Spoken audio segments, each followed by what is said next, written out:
Thanks.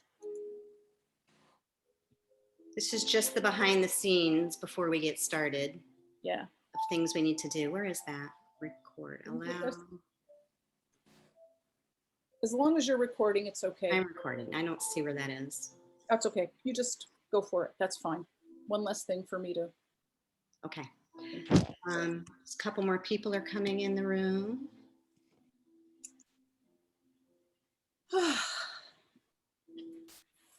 Okay. Now there's a mute button that you might want to use at some point. It's at the bottom. And then there's also a chat at the bottom. If you look at the bottom bar, you'll be able to do that. And there's a Q&A portion to this that you can type your messages, like if you have a question, and then Sebastian is here somewhere, I think, maybe, and he's going to let me know what the questions are. But and I'll be looking at them as well. Oh, there's Sebastian. Hi, Sebastian. Okay. So are we ready, Jennifer? Yeah, if you want to turn down the music, that would be great. I can do that. Alexa, volume 3. I love that. Okay. And okay. I will let you start. Okay. Well, welcome everyone. It's so great to have everyone here to celebrate the release of my new collection. Oh my goodness, I've never painted such a large and cohesive collection like this before. And these works represent an entire year of focused energy and exploration of the sea, sailboats, skies, and how weather affects them all. And what a year we've all been through. I mean, everybody has their stories.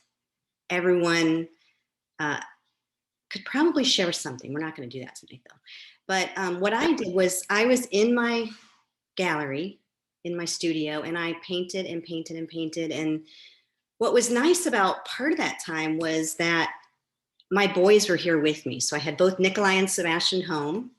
They were both kind of, they came to be with me, and I don't know, different stories about that. But so their energy is in a lot of this work. And because they were my quarantine buddies. But I also want to let you know that I have a special friend who, her name is Dr. Jennifer Pazienza, and she is curating this show. And so I am putting all of you in her care to share the artwork. And so without further ado, I'll introduce Jennifer, and she's going to tell you a little bit more about her.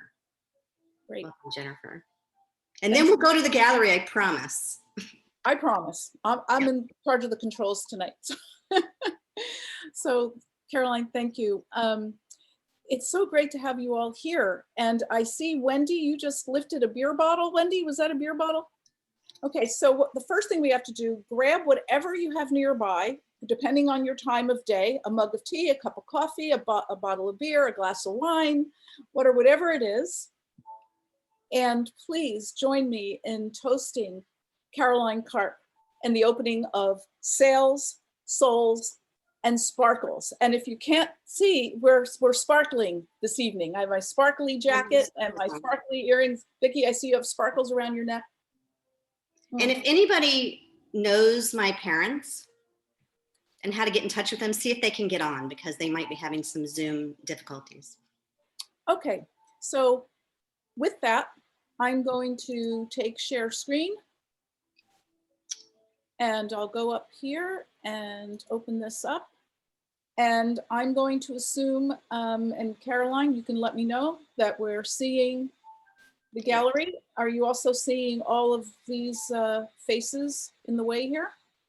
I am not. I see them along the right-hand side, and there is a view screen for everybody to play with up in the upper right-hand corner. And there's not a, they're not in the way of the gallery. You're able to see the gallery just fine, right? Yes. Okay, I'm just going to move me out of there and everybody else, and I'll just see you right now, Caroline, to give myself a little more space. Okay. So as Caroline was saying, there's a chat box at the bottom of Zoom. If you're unfamiliar, put your questions there as we go along, and you have any questions that come to mind as you hear me saying what I'm saying. So For those of you who have never navigated a three-dimensional gallery, online gallery, I'm just going to point out a couple of things first. This is what you meet when you open to Sails, Souls and Sparkles. This is what you meet, and you have a choice to enter or to start a guided tour. And what I'm doing with you tonight is we're going to enter straight away. If we started the guided tour, it would just AI would just take over and take you around the room and whip you around and so forth. But we're going to enter this way. And I'm going to just show you that, well, let me just say this much. This exhibition started in one room. And then Carolyn's like, Karen's like, I'm going to add that other painting and add that other painting. So you'll get hints at our curatorial artist relationship here, because it was very much a combined effort. And I'll be saying a little more about what it means to be a curator in a moment. So you'll see there's the entrance to the second room. And we have as well in there for you a didactic panel that you could read later for yourselves with an artist statement and my curator statement. And if we back up, I'll just go slowly. One of the things, if you get seasick at all, make sure have your Dramamine handy here, okay? Because what I'm going to do is navigate minimally tonight to see that we all can just, you know, have tummies that don't go wonky. So you can see that in this room, we have these works as well, which I'll be talking about some of these after. And then I'm going to click on here and I'm going to go back to start. Boop, and there we are. Now, Caroline, is there anything else you want me to say there at this point? I'm good with this for right now. I'll be introducing some of the other things they'll find in navigation as I go, okay? About yes. The work, okay? All righty. So, close that. All right. So this is a sign of hope. New York City Harbor. And I'm just going to keep that in the background right now as I work through my opening remarks. I wanted to say something about what I believe my job is here today. And it's to share with you something of the course of inquiry I charted, tacking up and running down hunches in order to open channels of understanding and meanings for myself and for you. One disclaimer, I am not a sailor. My husband, his siblings, and his father were sailors in their youth. I, however, am a landlubber, and if you know my work, landscape is my reference. I am, like Caroline, a yoga practitioner, but my poses are usually tree and mountain, as opposed to some of the things that Caroline practices. In any case, don't misunderstand me. I love boats. I love Caroline's boats. And I'm just not that fond of the ones that tip over, or, sorry, keel over. A few words about how I approach my task as curator. I did that from who I am, from the standpoint of an artist and lifelong art educator, with an emphasis on cultural studies and critical theory, and some curatorial experience. And I'm telling you this because mapping our position, I'm putting myself in your shoes. How do you make sense of this? I see myself as a guide, helping you make sense of this fabulous collection. In any case, we remember who we are and how we experience, feel, think about, and make sense of a fleet of paintings such as we are gifted with here. It is to me the most meaningful way to navigate and find our way through rough seas and calm to safe harbors. What I'm sharing with you is my way, but it's just one way. This exhibition runs until June, I believe the end of June, and Caroline and I invite you to visit at your leisure and chart your own course of exploration through this exhibition. So I started by looking at the word curate. What does it actually mean? And my search took me to a wonderful cartoon in the New York Times from last March. And the cartoon and essay, and the article was, everyone's a curator now. When everything is curated, what does the word even mean? We curate our Instagram pages. We curate a dinner party. We curate a bouquet of flowers. So what does it mean to curate an exhibition? Toward the end of the article, and it was written by a fellow named Lou Stoppard, he asks Hans Ulrich Obrist, maybe some of you are familiar with him. He was new to me, but he apparently is the artistic director of Serpentine Galleries in London and is a star in both the museum and Instagram scene in terms of curators in the world.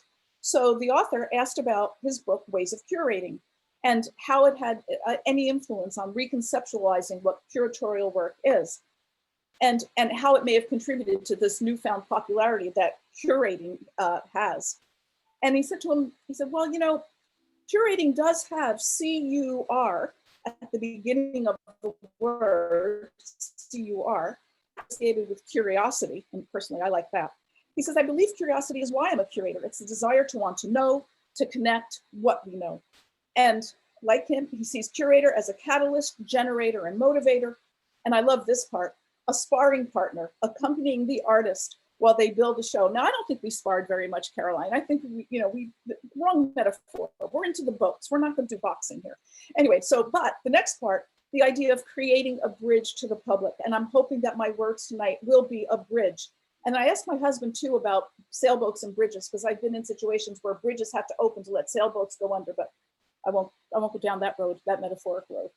In any case, the other thing that I found, and it's the one that resonates with me the most, is when I looked at curate, the etymology of curate.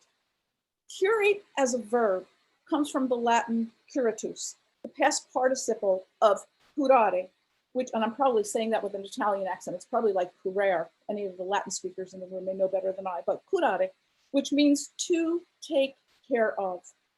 As a noun, curate refers to a spiritual guide, ecclesiastic, someone responsible for the spiritual welfare of those in their charge. That would be Caroline and her works. Someone responsible, get this, for the care of souls. Now, how cool is that, given the title of this exhibition? Anyway, curating to me then requires a kind of authentic engagement with artworks. It involves a kind of paying attention, another phrase that gets tossed around a lot today. There is, to me, in paying attention, a kind of implied economic exchange, a sense of giving with the assumption that something will be given in return, but not necessarily being tied to that outcome. But as the saying goes, you get what you pay for. Well, works of art can only do their work when we pay them their due, with our time, with our attention, with whatever knowledge, skills, and understanding we bring to them. And it's not just the artworks we're giving our attention to. We're giving our attention to the artist, that person behind every brushstroke, in this case, behind every sparkle. So we can't know everything though. And as I think you'll come to see, that it's in the not knowing that my job as curator gets really interesting. I refer to myself as Caroline's first mate. Right.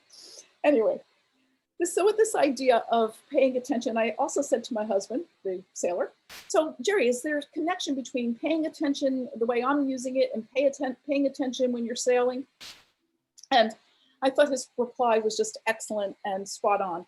He said, you know, Jennifer, when you're sailing, you need to pay attention to the power, and this was his words, the power of the water and the wind and their individual qualities. Look at Sign of Hope, the power of the wind and their individual qualities. You're paying attention to the sails and to the rigging and all of that and all of the sounds that they make. There is a kind of primordial dimension to sailing, he said, a spiritual dimension.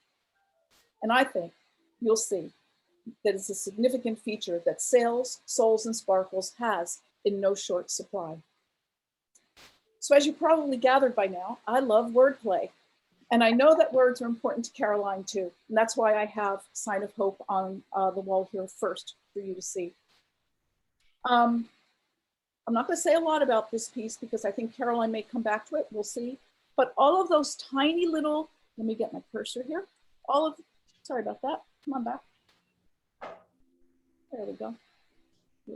All of these tiny little dots that you're seeing, those are words. Caroline invited people to give her words of intention that she then recreated in the sky. And it has this wonderful cosmological feel to it.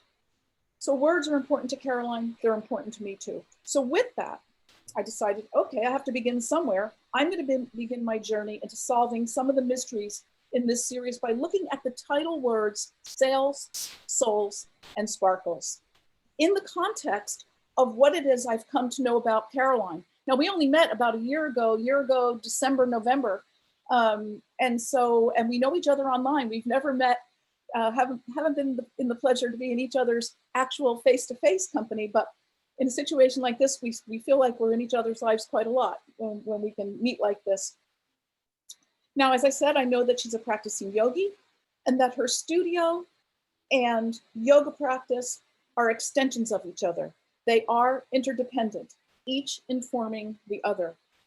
As I've already said, words like intention matter to her, balance, equanimity, and non-duality, spirit, matter, and movement matter to Caroline. So rather than sailing through the exhibition, I've elected to weigh anchor and focus on a few works to connect the dots within and between some works and hopefully unlock some of the treasures of the deep we might find there. After that, as Caroline already mentioned, we're going to open it up to questions from you. You're already, maybe some of you are already putting some questions in the chat box. I'll look later. And then and you can ask those questions of me or of Caroline. And Caroline, I'm sure, is going to have a number of things to say to us afterwards. Okay? Jennifer. Yep. So should I answer questions as we go, or do you want to go ahead? I think I'm going to just go through my thing. Okay. I'm going to go through my thing, and then we'll go there. Okay? Sounds good. All right. So this is Ivory Life. And in terms of curatorial decisions, when Caroline put the works up on the wall initially, and I went into the gallery to take a look, I chose to let the app take me through, and I came to this work, and it was so fortuitous. It just like knocked me out when I saw it.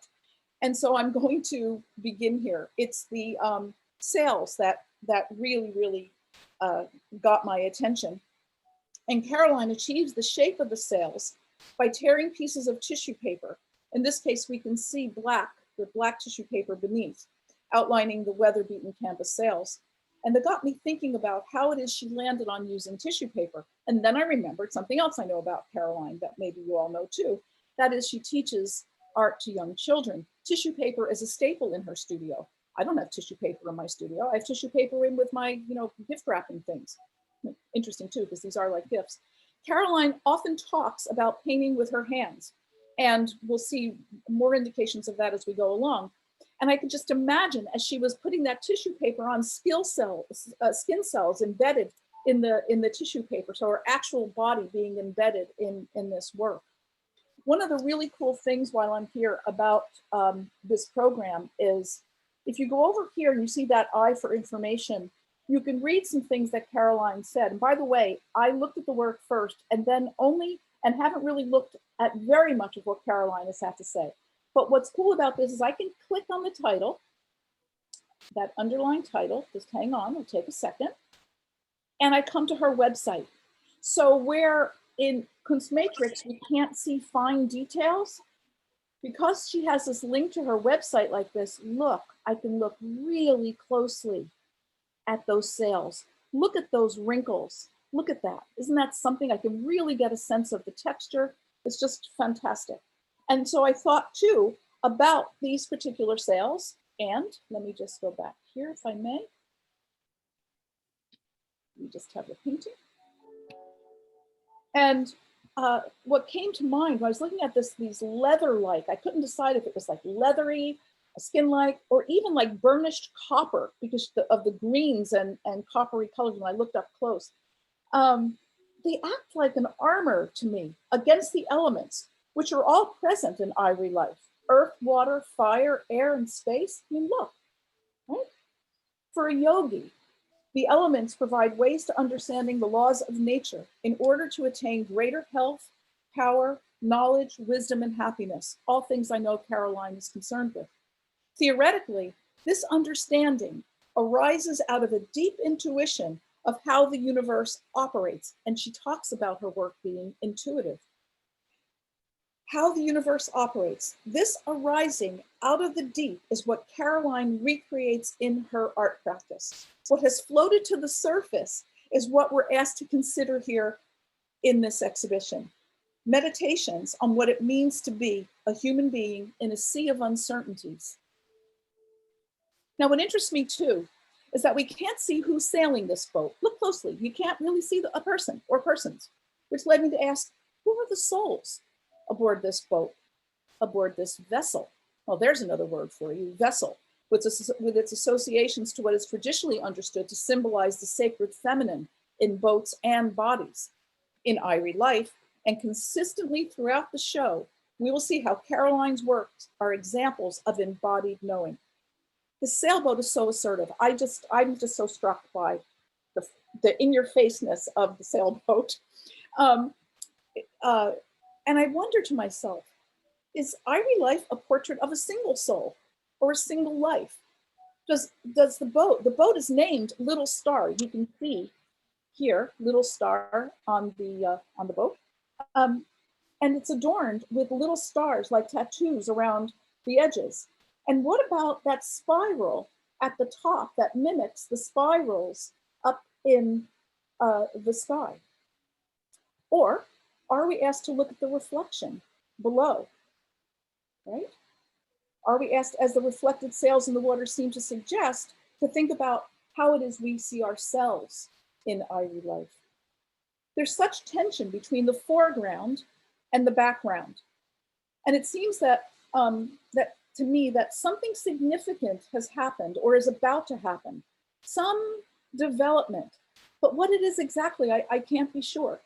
Now the house, that's what Caroline calls Hopper House, with a nod toward Edward Hopper, or Hopper House.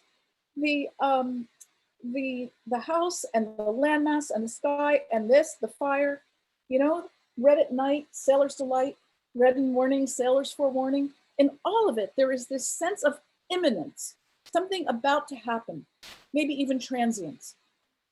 So we're left, from me anyway, I'm left with the question, how do I navigate through?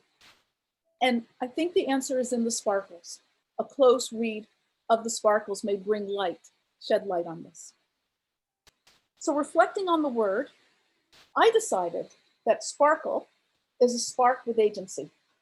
It's what happens to a spark when life is breathed into it. And again, I'm reminded of Caroline's work with children. Children love sparkles, glitter, and it's not just children. Throughout history, human beings have adorned works of art with sparkly, precious jewels.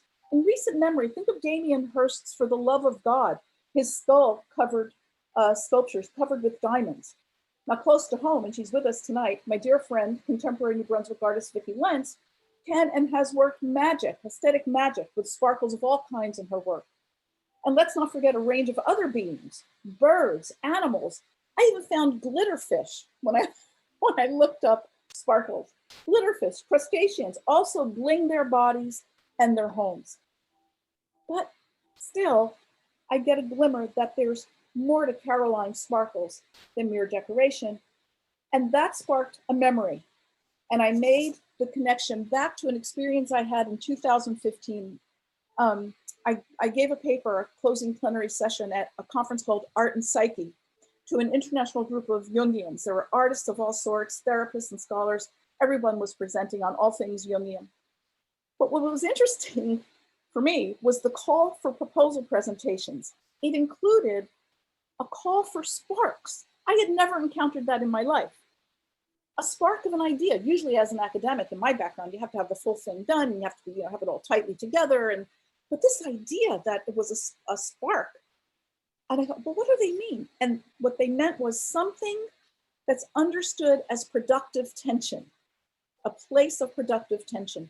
And I think that in Ivory Life, these sparkles and where they are and how they ride over, for me, there is a tension there that makes me want to know more. So I thought, well, what these look like spirals. I think I'll Google, spirals, see what I can find out about spirals. Spiritually, the spiral represents a connectivity with the divine, spiraling from the outer ego, the outside world, into the inner soul, denoting cosmic awareness and enlightenment. The spiral represents evolution and growth of spirit. It's a symbol of change and development. And while they may be evocative of Van Gogh's Starry Night, as Sign of Hope is as well, in Ivory Life, these petroglyph-like motifs that dance across the sky also brought to mind an artwork that Jerry and I live with. I wish I could just take you in my other room and show you. It's by Nova Scotia Mi'kmaq artist Alan Syliboy. And that led me to think about Aboriginal art and petroglyphs used in this particular one in Aboriginal art around the world. So I was pretty cool with the spirals, but what about the dots? Well, it turns out you could actually, there's information about the actual dots too.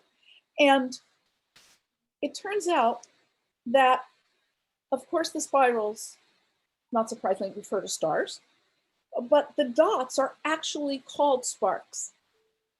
And I don't know if you, Carolyn, you could answer after. I'm not sure if you were aware of that at the time, but I found that fascinating, that the dots themselves are sparks, and they symbolize burnt embers on the ground and an indication of the organization of the earth to our ancestral connections with it. So a very sort of grounding, primordial kind of thing.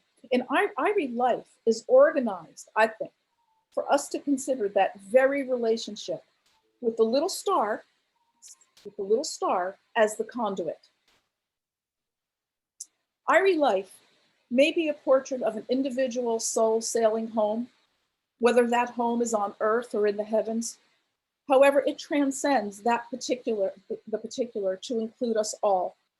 The earliest navigation methods involved the earliest navigation methods involved observing landmarks or watching the direction of the sun and stars.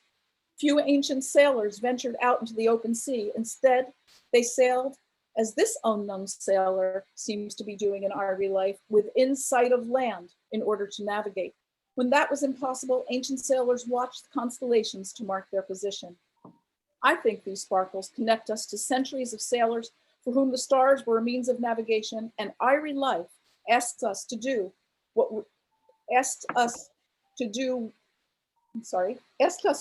think about what it is we do. What do we look to navigate safely home? Okay. So we're going to move on to, we're going to shift and make a shift to the shift. The shift. One of the things I'm struck by in Caroline's work is what happens in the center of a lot of the works. And while we have this really strong sailboat here in the foreground and the other one coming in horizontally from the right, and this one anchored right smack in the middle above in the back, we have a thing going on here with triangles that for me just cannot be ignored. Strong triangular form here, like the inverted sail, for me, pulls me into the middle. It seems we're in the middle of competing forces and that a shift in perspective may be needed. I looked further into triangles. Triangles represent manifestation, enlightenment, revelation, and a higher perspective. Triangle is often used to mark the cycles of growth that lead to a higher state of being. Spiritually, it represents a path towards enlightenment or connection to an omnipresent being.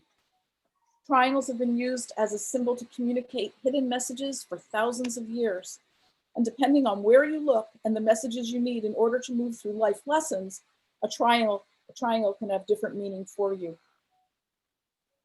For me, the shift is a union between the artwork, the artist, and me, the viewer. And just a side note, this sailboat at the top here that we see, and Caroline, I don't know what those little two things there are, but they have something to do with the structure of the sailboat. In any case, when I saw them, when I was looking closely, you have an image on your Instagram page where you're in handstand, Right. and one leg is up and the other leg is sort of over like this. Right. And I looked at that and I thought, look at her. in wonderful inverted, because even though I'm reading the Sailboat right side up, it reads inverted to me and brings me to you in an interesting way. Compositionally, some artists might run from this strong triangle that's in the center, because it's sort of, as it sort of comes forward, or try to break it up in a different way, but not Caroline. She has it there. And don't misunderstand me. I'm speaking as though I know her intention. I don't presume to. I'm just speaking assertively in the way that I think this work asserts itself. I just want to be clear about that. But I think that intuitively, somehow she knew that triangle mattered, and it's there and it's staying there. We're going to move now to Chesapeake Day at the Races.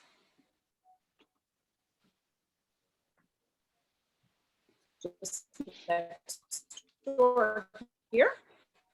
Okay, take a moment to have a good look at that. You can see that this is 2 panels. Okay, and they're apparently trying to go around a buoy. For me, this piece really speaks to non-duality. Excuse me, I just need to wet my whistle here. You're doing a great job. Ah, thank you. I'm having a grand time. I've learned so much. I'm just over the moon happy with how much I've learned. In any case, I think that this work does speak to this idea of non-duality.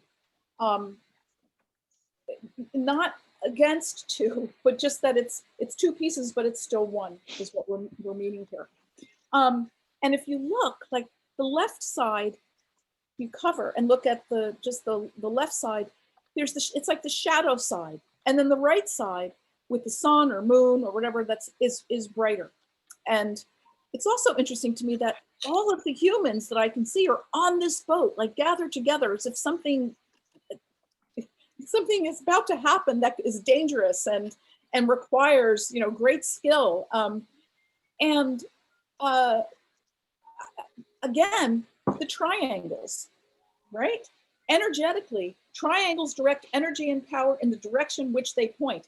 Well, the sails are pointing this way, but the negative space caused by the sails are pointing down, right, into the activity of what's happening there. And I find that fascinating.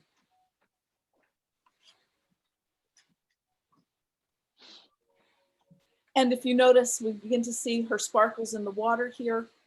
And they may be brush strokes, but I think they may also be finger marks as well. Okay, we're going to go over now to, let's go this way. Sailboat and Crew, and I believe I have to get into this room to do that, Caroline. So I'm going to do that. Give me a second to navigate here, folks.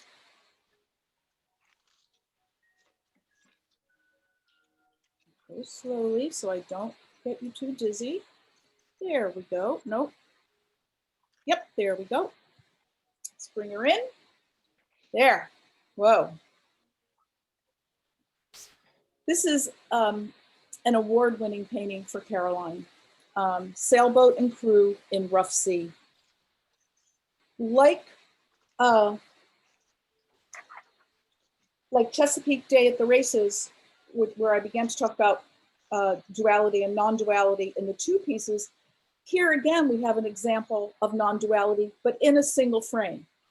And it's the cut of, I'm not allowed to say jib here, right? It's a cut of the way the mast, the way the sail cuts the painting in 2. If you look at the shape on this side, it's practically the mirror image of the shape on that side. For me, it's a very Turner-like painting.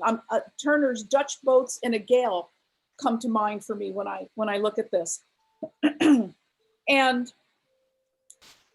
again, though, interestingly, way back here, I can still see some land mass, right? Still that idea that we're out at sea, but you know what? The shore is either behind us or ahead of us, but it's still there somehow. An incredibly active and dramatic work this is. And I don't know about the rest of you, but I feel like I really need to get my sea legs when I'm in front of this work. I really need to sort of hold my ground, stay centered, and not be thrown off course. Okay, let's go to flying the chutes.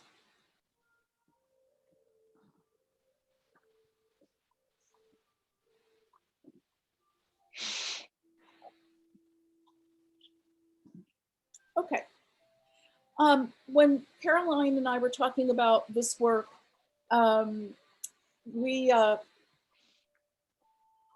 she originally wanted the two paintings to be together again as a diptych without any break in between them. And I kind of overruled that and suggested, I think they read better with a little bit of the space in between.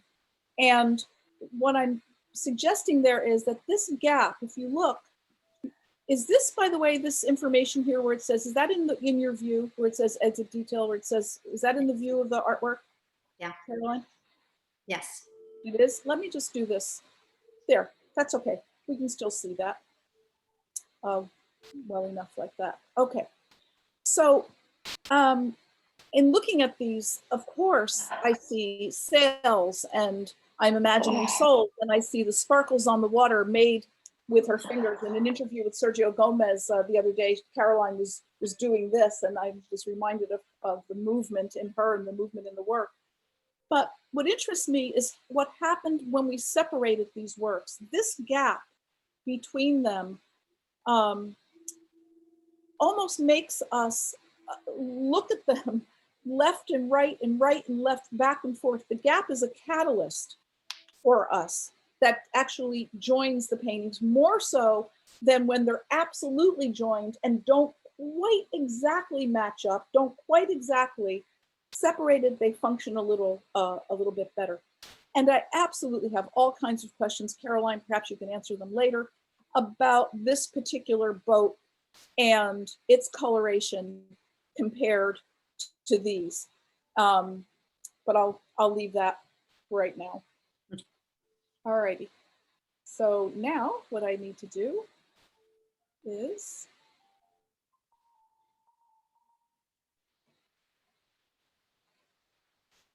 come right here to low tide at the races. Again, like Sailboat and Crew and Rough Sea, there's an energy and a dynamism and a drama in this work that is fascinating. I think what you're beginning to see is that while this is one body of work, there are some paintings, the ones I began with, that have almost like a folk art quality to them,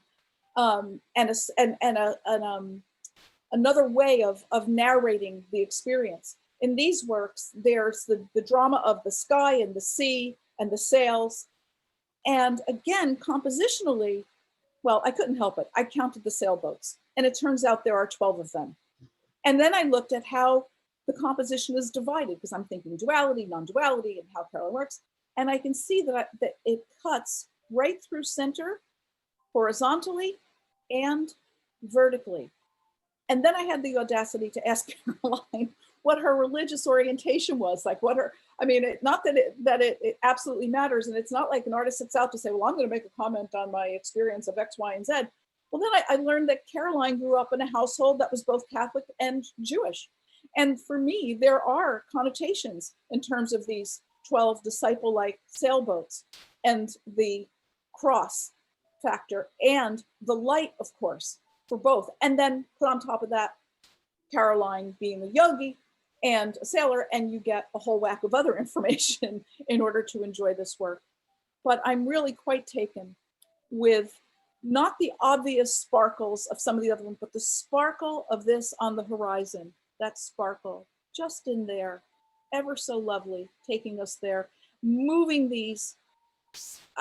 I don't know what direction they're supposed to be going in, Caroline, again, because of my lack of knowledge of sailing. But in any case, I love the way they move. They move in both directions for me. Even the birds do. The birds move this way and the birds move that way. And I know they're seagulls, but where I live, they could also be geese.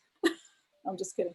And I also, too, in this work, enjoy this more, these umbers, reds and golden umbers that are that speak to the sand or to the earth in relationship to the water and the heavens.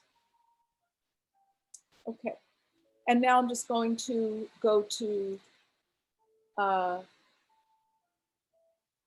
here we go, turning the tides. And with this, we'll turn a little tide here. This is one of the largest pieces in the exhibition, but it is made up of 6 individual pieces brought together. And again, going, compositionally, thinking about the triangles, thinking about the numbers of the sails. Caroline and I actually counted them the other day, and there are 13. So there's a baker's dozen in this painting.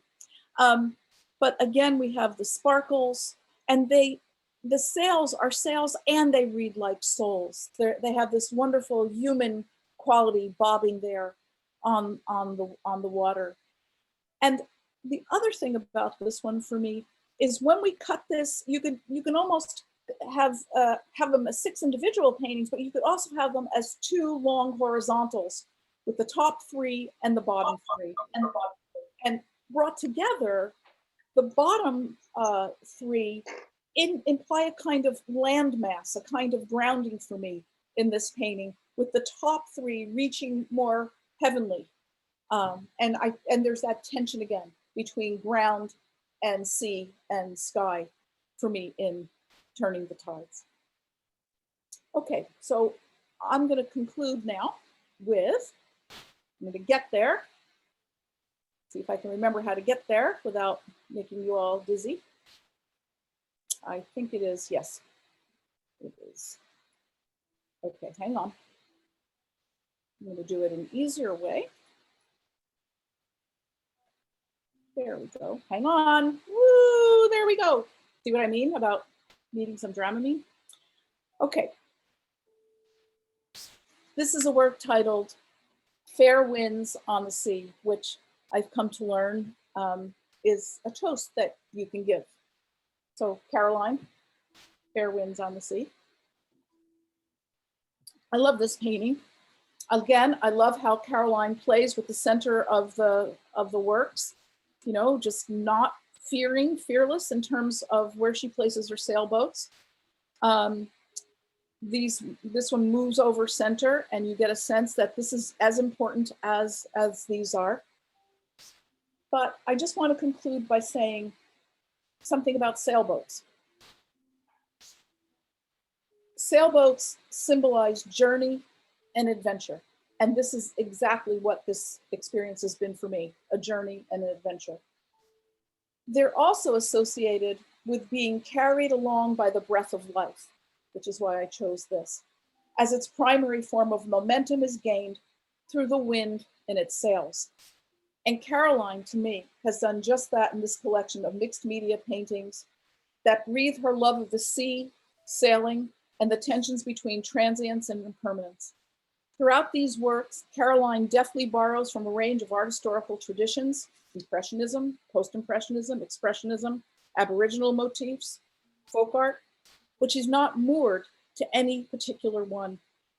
Sails, Souls, and Sparkles is nothing less than an allegorical treasure trove of spiritually charged works, products of meditations on the natural world and Caroline's relationship to it, and a deep fascination with materials recast and offered to us as objects for our contemplation and our delight.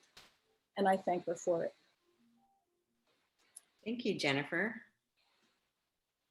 You're welcome. And I just realized I didn't talk about Island of Delight. Would you like me to do that? Sure, we could go over there. I wonder where that got to. Kind of shows you how big the gallery is. Yes, isn't that wonderful? Yeah, I think it's in the other, there it is. I see it. Oh, I know where it is. Right there. Okay. Yeah, so okay, so that was the conclusion. Yay. And this is the one I missed. Island Delight. And Island Delight, hang on one second. Again, with the sparkles. Here we go. in the sky, which for me, where I live, I'm in, by the way, I said it earlier, I'm in Eastern Canada. I'm at the top of 95. Caroline, you're somewhere down at the end. And for me, these are like snowflakes, especially today. But I know, what are you having, 80-degree weather there? It actually is in the 50s today. Oh, okay. So in Island of Delight, I read a little bit about what Caroline had to say, and she quotes Susan Ariel Rainbow Kennedy, who uses her acronym SARC. Says, remember to delight yourself first, then others will be truly delighted. And I thought to myself, just tonight when I looked at SARC, I thought, too bad her second name wasn't Patricia, because then it would be Spark. But sorry, that's okay. Anyway, like Ivory Life, the first work I started with, there's an assertiveness in Island of Delight too, which Caroline spells, by the way, capital D-E, capital L-I-G-H-T. And being Italian, of Italian heritage, I started thinking of della luce, of the light, of delight, to be of the light. And I ask you, what do you think of when you think of the word delight? Pleasure, satisfaction, joy. What about the giving of enjoyment? I think that's exactly what Caroline is interested in this work. And in her text, by the way, and as you can see, as I showed before, you can read some of the things that she has written here and others have written about her work. She says, take delight in whatever you do.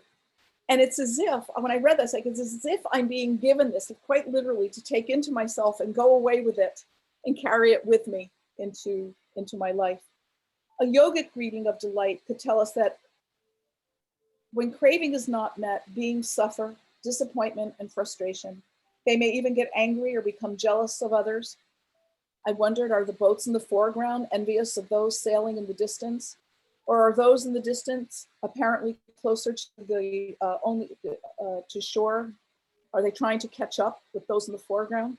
You think about human beings in this way. Delight is experienced when our minds turn inward and feel contented within. The mind becomes joyful when it renounces craving and feels a deep sense of satisfaction, which we are told is superior compared to delights brought about with craving and attachment. And finally, it's through delight of this sort, of what Caroline depicts here, that leads, interestingly, to the salvation of the soul. So there you go.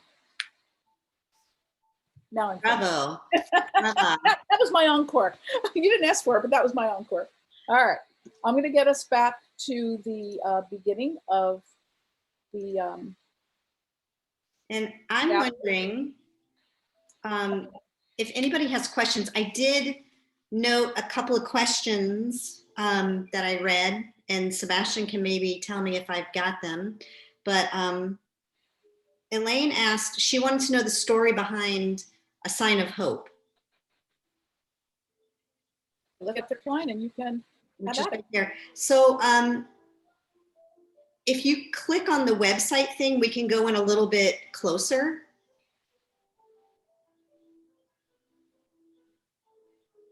And it takes you right to my website in a second. And then we can toggle in there. So this started as an intuitive painting. Where, and Gwen, yes, these are from, some of these paintings are intuitive. So they can either begin by me tearing tissue paper and putting them up and then seeing what I see. This was a direct response to the, right when we went into lockdown and we kept hearing all those scary numbers that were happening in the news, especially in Manhattan. And so, of course, those tears started becoming the buildings of the skyline of Manhattan.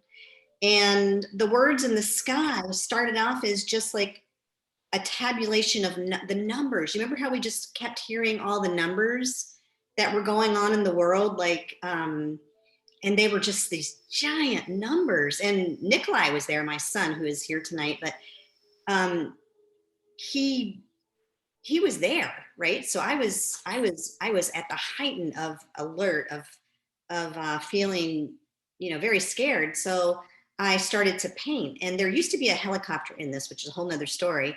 But this is an intuitive piece where there's gold on those buildings, gold and copper, which was meant to like be a protection on the people inside the buildings.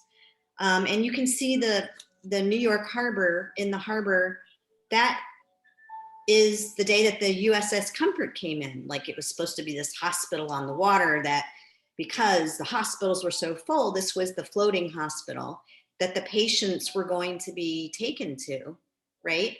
And then the sailboat in the foreground, I don't know if Nikolai knows this, but this was a sailboat that he and his friend Kyle, like, were gonna get out of Manhattan.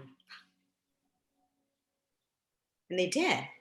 Of course, Nikolai's there now, but yeah, and you can see the Statue of Liberty over to the right.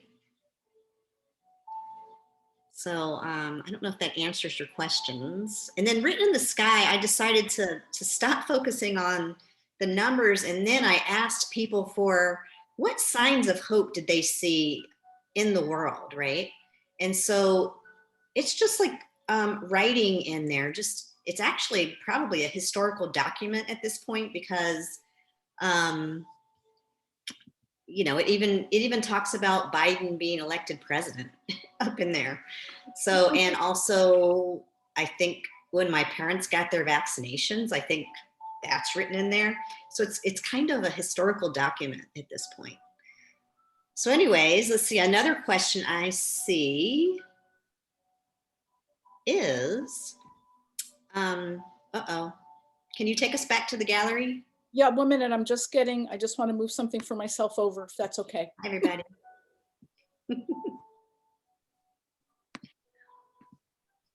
So Elaine asked how I paint the rough sea, and we're going to go to the sailboat in the rough sea as soon as we get back.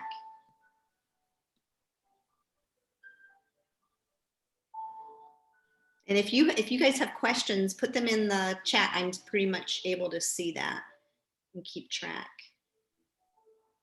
Okay, hang on. Give me just a second here. So the way that I painted the rough sea was actually, I did that as a live painting, and I had an audience, right?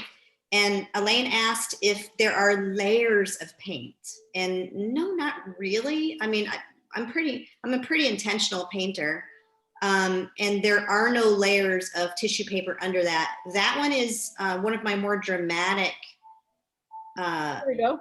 painting. Oh no, Sailboat and Rough Sea. My mistake, Caroline. Right, but share screen again. Yep. Okay, and so what I mean by I'm an intentional painter is once I lay paint down, unless I'm changing it, let's see, yeah, I guess we could, Okay. yeah. So the water, I did a lot of the water with my fingertips. So I paint a lot with my hands, and I just get in and use my hand and my fingertips to put the paint on, apply it. And I think because I used to be an oil painter, I use acrylics the same way I do. Hang on, give me a second. Let me just get there. Okay. You wanted Sailboat in the Rough Sea. the one that I just had up? I think so. It's in the other room, maybe. Yeah.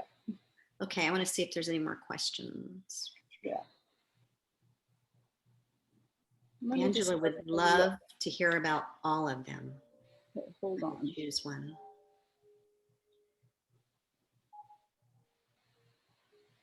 There it is. The dramatic one. Yep, that one. That's because it's called Sailboat and Its Crew. Sorry, That's okay. Different title. I call it different things. That's why I was struggling with what it was. Yeah, you can see that the sky and the water, I did a lot with my fingertips and my hands.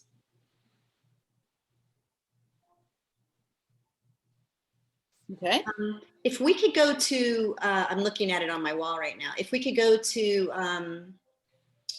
Daybreak at the Races. That's an example of one that really shows the water sparkling. Yep. Got it.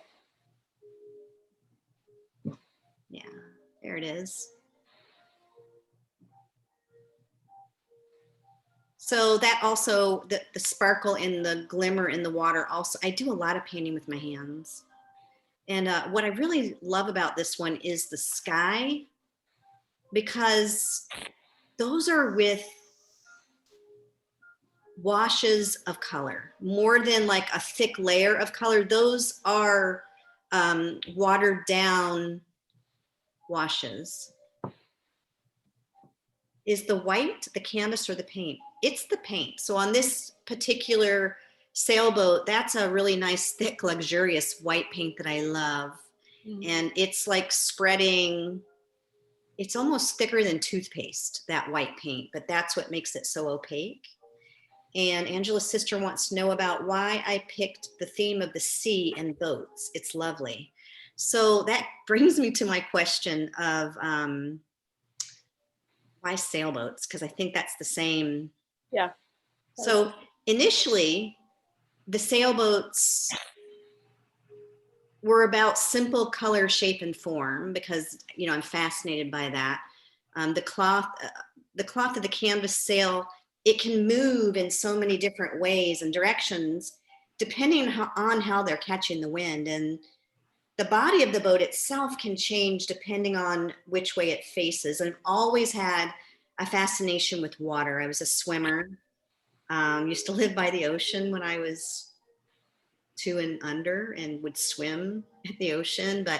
And now I live a block from the ocean, and every day I walk my dog along the water, and there's just something about every day the sky is different, and every day the water is different, depending on what's going on in the sky and the weather temperatures.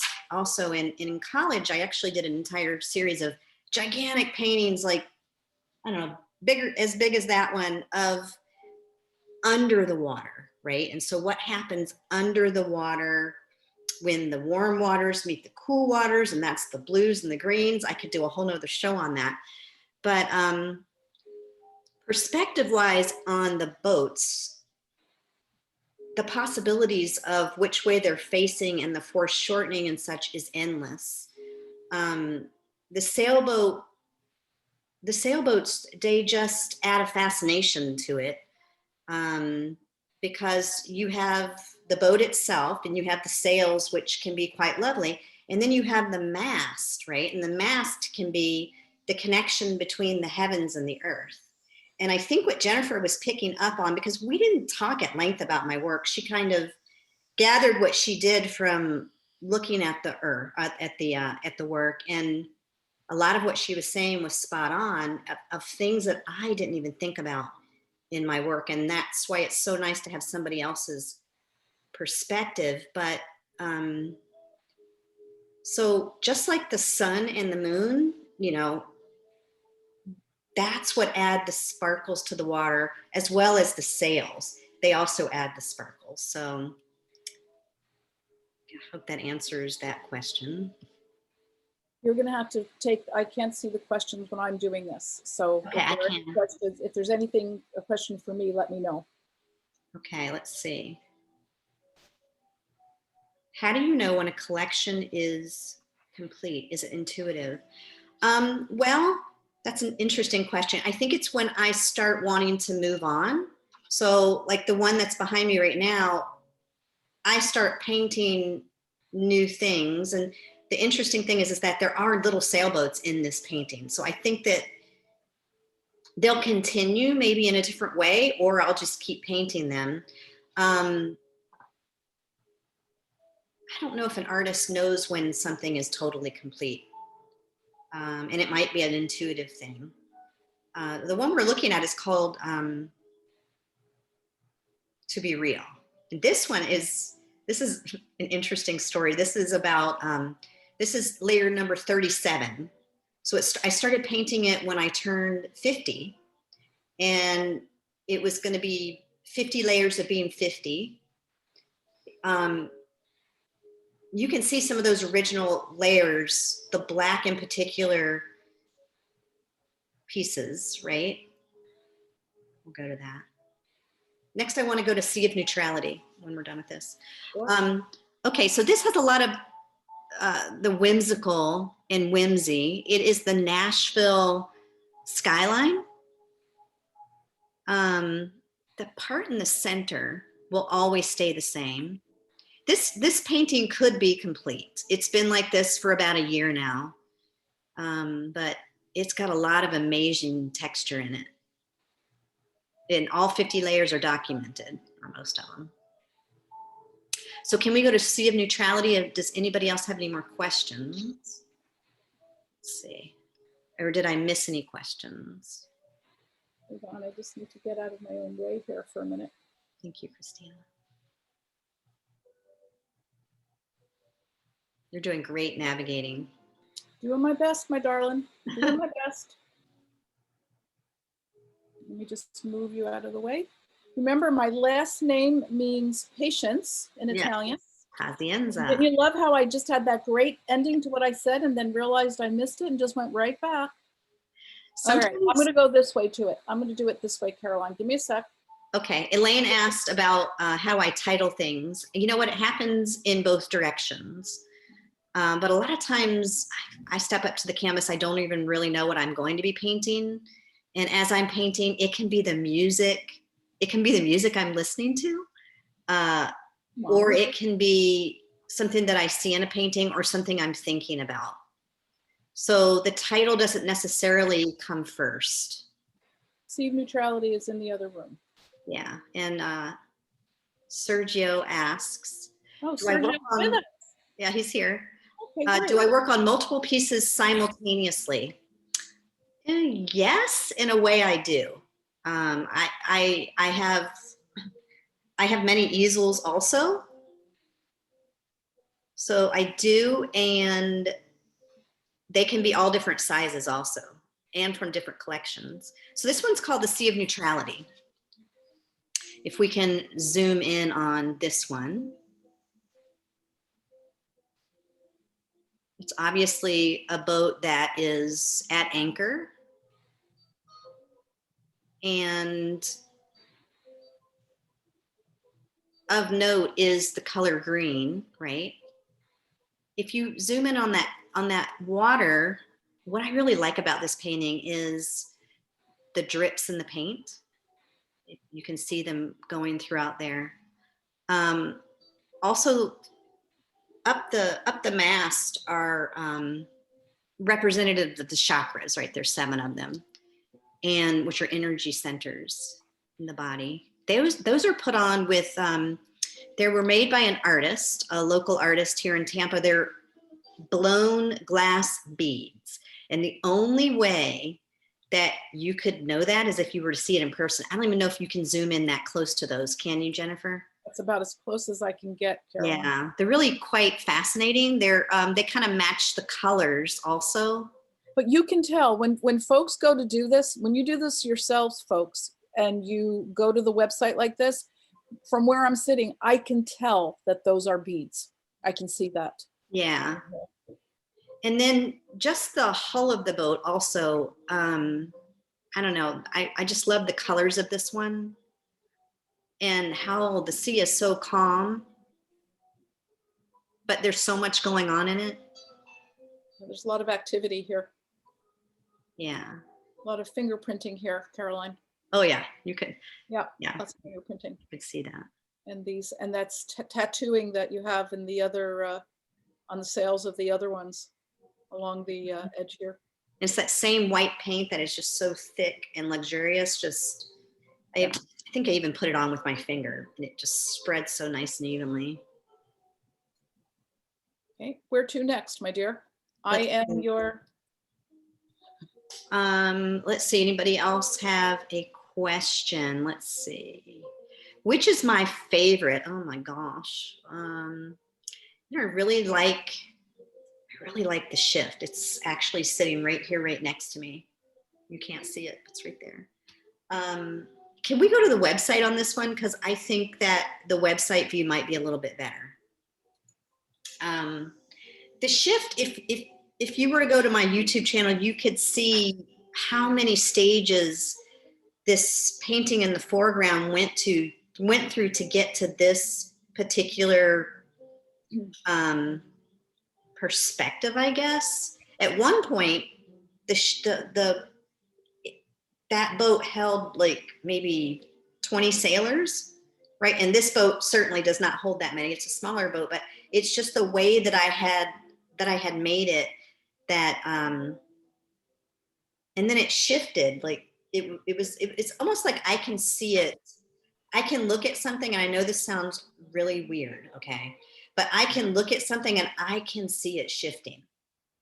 Kind of like the Queen's Gambit, but without the drugs, of course. But like looking at the how she can see things, like the moves on a chessboard, I can do that in my mind, right? And I can see it moving, right? I know that sounds kind of weird, but I can. So that's what happened with this painting. I could actually see it moving to do this. Like if that makes any sense. Yeah. I'm watching which way the painting is telling me to go, right? And I really like the way it ended up with that boat coming right straight for you. Same thing happened in Big Old Full Moon. Oh, can you go to Big Old Full Moon? Absolutely. That's another one of my favorites. Hold on a second. I just need to move out of the way again. Okay. You're doing a fabulous job. Oh, thank you. I'm just your servant. I'm kidding. I know where Big Old Full Moon is. Big Old Full Moon, you are behind me over here, little one. I know where you are. If I could just move all of you out of my road, that would be great. Hang on. There we go. And I think, is Elaine still here? She asked a question. So this one, I was actually listening to a song called Big Old Full Moon. So as I was painting it, I knew what the name of it was going to be. And even though, actually, wait, was it? Yeah. Even though it started off as something totally different, the moon became really important in this one. And that's why it's called Big Old Full Moon. And Elaine, you're probably familiar with that song, if I had to guess. But yeah, there's just so much heaviness yet glowing in that. And if you could go to a close-up of that one too.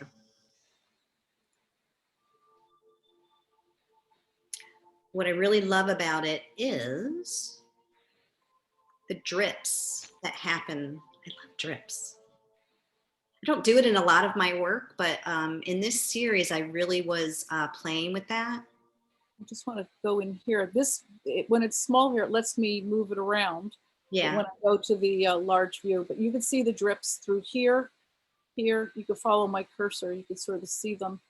Right. And then also the reflections. Really, in this one, you can see the heavens meeting the earth, right? Like you can see what's happening under the water also. I think the thing about drips, Caroline, too, and others in the group, this happens sometimes in my work. Sometimes I keep them, sometimes I don't. Sometimes they seem kitschy and sometimes they seem appropriate. And I think you probably have found that too, that there are sometimes when they work like they're working here for you, and sometimes when they're just not part of the work. And those Sometimes are you have to wipe them away. In the course of working, coming to terms with that. Sometimes they're just these wonderful unexpected gifts. Right. And there is a lot of texture in this moon, and I was doing it on purpose. I don't think we've mentioned it here anywhere, but I work a lot with oil sticks too. So I'll use the side, when you're a little kid and you color with the side of a crayon on top of a leaf or something, you do a rubbing. I do that with oil sticks. I like to use a contrasting color than what's on the canvas, and I use the side of the oil stick to pick up that texture. So that's something you'll see in a lot of my mixed media paintings, or many of them. Yeah. Yeah. Okay, let's go to, anybody else have a question about a different one? Now, one thing to take note of is that I'm going to be sending out a link, right, that you can navigate this gallery all on your own. Like you can go and look at paintings and Well, read that's what I about, was saying, Caroline, at the beginning, right, right? and read about them on your own. Are all my paintings acrylic? No, they're not. So most of these are acrylic. I think they're all acrylic or mixed media in this show, but I have other paintings that are oils.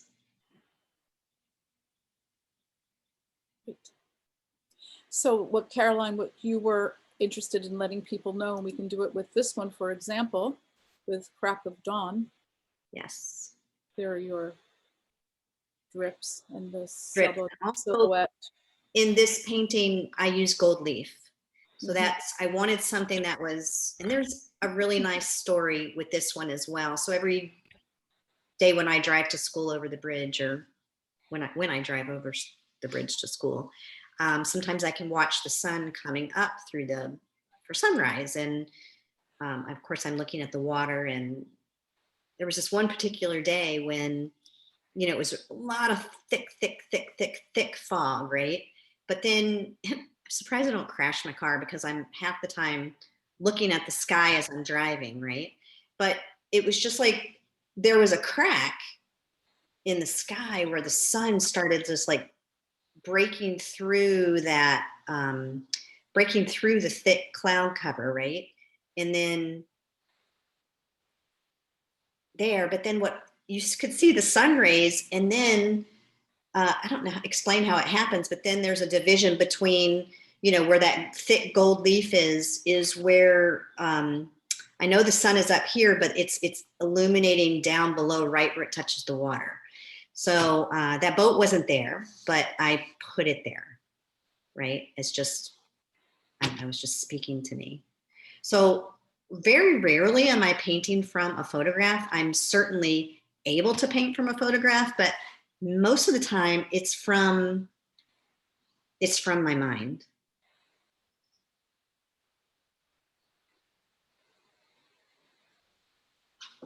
Great, great. You had asked that I say a few words about some of the technical things involved with the work when people are exploring and what they'll find, or are there other questions? Because you're reading the questions. What would you like? Right. So I can do okay, that. Angela has a question. She's wondering, how would you purchase? So That's what, okay.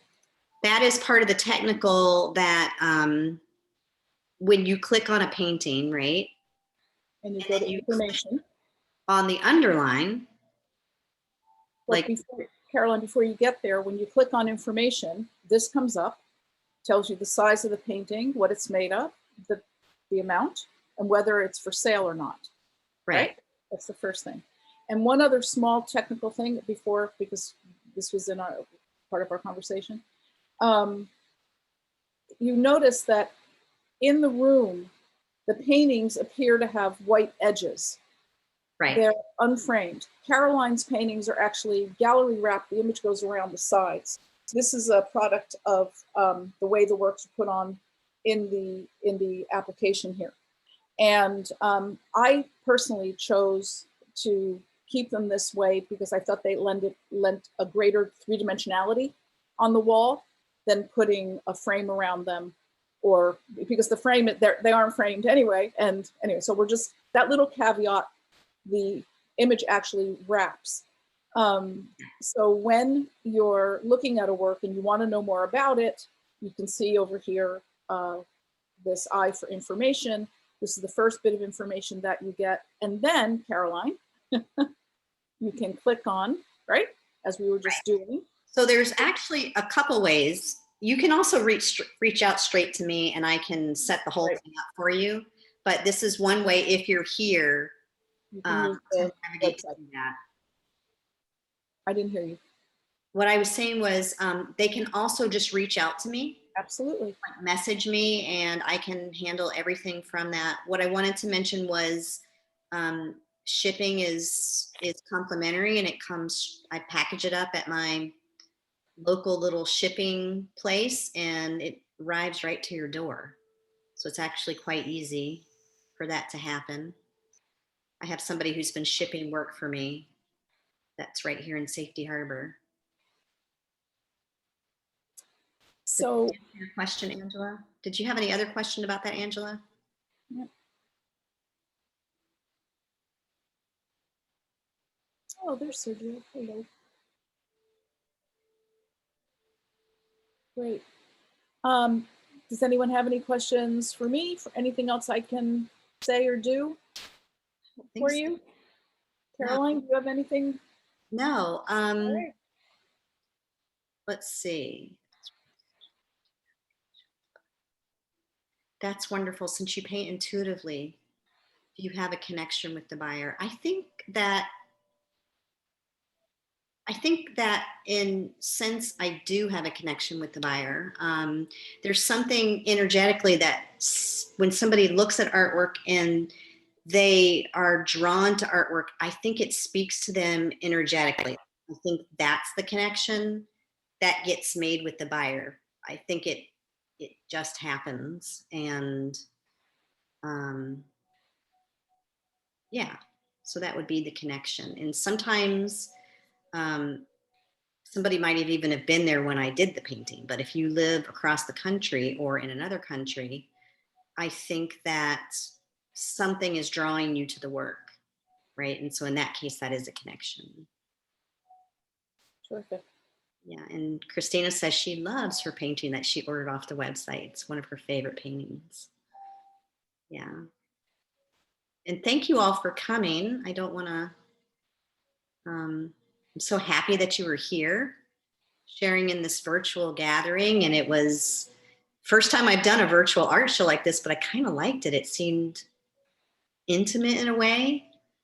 And I'm glad that everyone was here and that Jennifer, you did an amazing job learning so much about the work. And I'm going to keep this up. I'm going to keep the chat up so I can read more of the conversations that were here. And if everybody could, before you leave, just kind of leave your name and if you haven't already and where you were coming from. And if I don't have your email, if you could leave it there, I might have everybody's email, but then again, I might not have it. And We do have one other thing to let folks know about. yes. Okay. Yes. This is the work, right? With Margan Alexander? Yes. Okay. So do you want me to say that or do you want to go ahead and let folks know? Well, once the show is, so the show is going live tonight. I'm going to add in Margan's Alexander's piano piece that he actually wrote for this painting. And then what you can do is you'll be able to click on the painting. I think we're looking at your screen now. I know, if you want, I can show them. You just keep talking. That's okay. Anyways, his music will be there when you come visit the gallery. I just have to upload. There's Margan. Yeah. Right. And so what he did was compose music to this particular work. We're actually listening to his piano right now. And the YouTube video is available, but we need to do some things in order to have it uploaded and available. We were hoping to just end with it playing for you on this, but Caroline has it on in the background. That's the music you're hearing.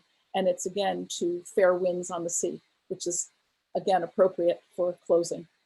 Mm-hmm. Yeah. Great. I want to thank everyone for being here. Maybe people can unmute their mics and you guys can. Great. You can stop sharing screen, and if you want to show yourself, I'd like to stop sharing screen for a little bit here if I can. Oh God, you can strange screen. Oh my God. Where's that? Here. Wow, there you all are. I know. Great, wonderful. There's my mom in the background, way far away. So if you can unmute your mics, that would be great. you wanted to. If I'm not, gonna do you don't that. have Oh, to. wow, that's You don't have to. Caroline, it was beautiful. Thank you. It was. And Jennifer, you did a great job. Just Yes, sir. Yes. explain. I And- don't know who, I can't see who's talking. And Mary loves her painting too. Thank you, though. Wonderful. Great. Well, cheers, Caroline. Again, fair winds on seas. Fairwinds. You. Thank you. Thank you, everyone, for Elaine coming. has her painting. Cheers. Thank you. Thank you. Thank you. Thank you. This was Great so job, fun. Mom. Wonderful. Fun night. job. job, Caroline. Thank you. Loved it. That was cool, Mom. Bye.